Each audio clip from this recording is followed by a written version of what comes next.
2020 in the 1400 block of Rabbit Peak Way. Before we begin, the police department will be answering some brief questioning after our statement about the incident. We ask that you please be respectful to everybody by raising your hand, and we will attempt to get as many questions as possible. At this time, I would like to introduce Chief Eddie Poost, the Chief of Police for the Hemet Police Department. Good afternoon.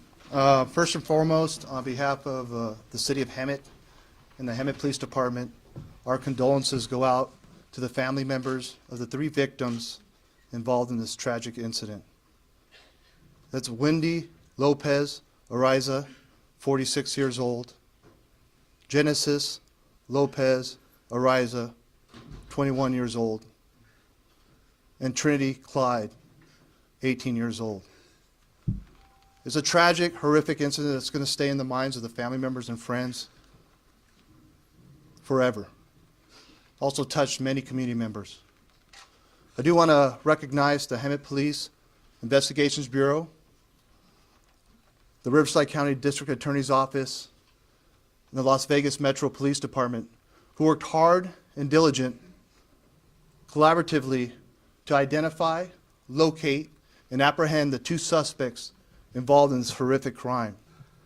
The 2 suspects are known as Jordan Guzman, 20 years old, a female roommate, her boyfriend, Anthony McLeod, 18 years old. We hope that with further investigation, that prosecution and conviction, we could provide some type of closure for the family members and friends, to include community members that this has affected in our community. As some information we have released regarding this incident, on Wednesday, November 19th, February 19th, at approximately 8:46 hours, our Hemet Police Dispatch Center received a 911 call. It was a medical aid for an unresponsive female covered in blood. Our officers, Hemet Fire Department medics, and an ambulance arrived on scene 4 minutes later, and were met with the father that resided at the residence and just returned home from work, who also called 911. The father was with one of his sons. The officers cleared the rest of the residence and located the other 2 victims, unbeknownst to the family members. During further investigation and information was provided that when the father got home, that the 2 suspects were in the residence and immediately left and stole a vehicle belonging to Trinity Clyde. During the investigation, information led these suspects or information to Las Vegas, where we contacted Las Vegas Metro Police Department, who assisted in locating the suspects.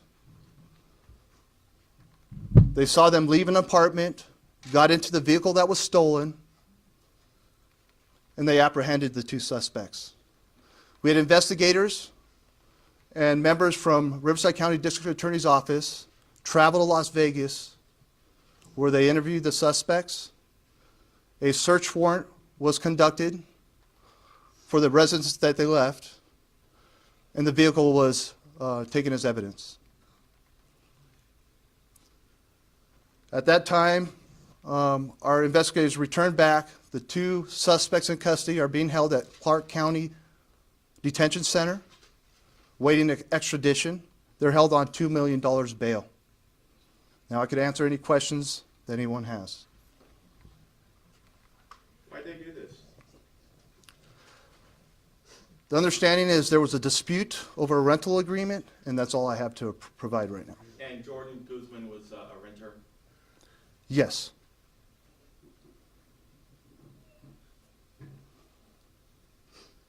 Any other questions? Was she staying there and the boyfriend, were they both living at the home? The question was, how long was Jordan staying there one of the suspects, and the boyfriend, Anthony. My understanding is that I don't have a time frame, but just recently, the boyfriend did not reside at the residence, just the boyfriend of Jordan Guzman. What were the causes of death? The information that I can provide that it was blunt force trauma. This is a preliminary investigation. Blunt force trauma, strangulation, no means of a firearm. There's other evidence that was located signifying as weapons. Was it the same for all three? I don't have that information. Yes, sir. The rumor on the street around town is that there were knifings involved. That's where the puddle of blood came from. Can you confirm that? I can't confirm that there were lacerations or some type of stabbing. I don't know if it was knifings. There's going to be a lot of rumors out there. I'm providing you with information that we know to be true and that I could provide to you at this time. It's $2 million each or $2 million for both? $2 million each. Yes, sir. To confirm, you're saying Jordan was the one who had the agreement to stay there, and it was Anthony McLeod who was gone for a while and then had come back? The question was if Jordan, the suspect Jordan Guzman, was a roommate, and if Anthony McLeod was a roommate as well. Jordan was a roommate. Anthony McLeod was just a boyfriend. I don't think they were too familiar with him, but he was a boyfriend of Jordan Guzman. And how long had she been staying there approximately? The question was how long she was staying there at the residence approximately. I don't have an answer for that. Whose residence was it in Vegas where they were found? The question was whose residence in Vegas where the suspects were found. This is still ongoing investigation. I don't have that information. But was it that residence that tied you to their location? Yes, and it was in the I do have that. It was in the 1400 block of Charleston Boulevard in Las Vegas. Have they been extradited to Riverside County as yet? Not yet. They're being held. The question was, were they extradited to Riverside County? No, they weren't. They're being held at Clark County Detention Center on $2 million bail each. And now what's the process of extradition? From past knowledge, it takes about 2 to 3 weeks, and that could depend and change. Now, they can try to oppose that, correct? There can be something once if depending what the terms are and the communication that we have with our district attorney's office and their district attorney's office. Chief, it's pretty amazing that your team was able to find these two. They had left the state. They were heading to an unknown location at the beginning of this crime. How proud are you that everything came together the way it did and you're going to be able to bring some justice to these poor families? I'm extremely proud and of the work being done. It's still a horrific incident, and our hearts go out to the family members. But they did an excellent job, the collaboration between the different agencies to have these two suspects in custody within 20 hours, 250 miles away in a different state. Chief, can you talk about the process once your officers got on scene and saw this, what one family member described to me as a horror film? Can you talk about the priority, the urgency to get these killers off the road? Well, the priority is very high, and it's high because of the concern and the fear of the community. We are unable to provide all that information that we can at the time, so there's definitely fear in the community. And just to find some type of closure for the family members, that's the difficult time right now is for them.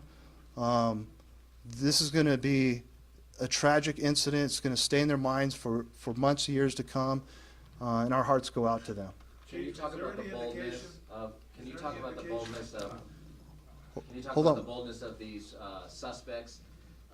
Apparently, at least one family member, the oldest son, was possibly in his room listening to music or watching a movie with headphones on, and these murders were happening while there's a family member there. Can you talk about just how egregious that is and horrific that is? I'm sure everybody heard the question. That it is horrific, egregious. This is being done to family members inside the residence while somebody is still there, and we don't know at this time what if anything, was it interrupted? Were they going to continue this? That's all being found out right now during this active investigation. Chief, you said the father came home. Whose father? Was that Wendy's husband? Yes, the father is Wendy's husband. And did he confront the suspects at all? From information that we received is he returned home and the suspects were at the residence. They immediately fled, got into Trinity Clyde's car. They stole that vehicle and left the area.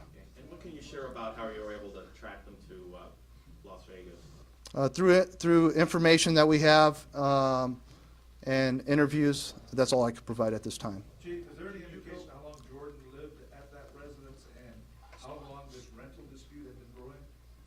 I don't have information on that. Chief, what are the actual charges on these individuals at this moment? Both individuals, the charges are 3 counts of murder on both individuals as of this time. Please understand, too, that anything that I didn't cover will be provided to you outside the doors with an updated press release, and that's everything that I'm trying to cover at this time. The older woman and one of the daughters, chief, one of the girls, had the same last name. Was that mother and daughter? Yes. Do they have any prior criminal history you can talk to us about? I have no information on that, and that'll be the final question. Chief, real quick, can you talk about where the victims were located? From what I understand, the mother, Wendy, was upstairs in her room. Can you talk about the dynamics of how these murders took place and where they were in the house? It's a 2-story house, it's pretty big. Yeah, I'm sorry, I don't have that information. I can't provide that. Thank you. Thank you.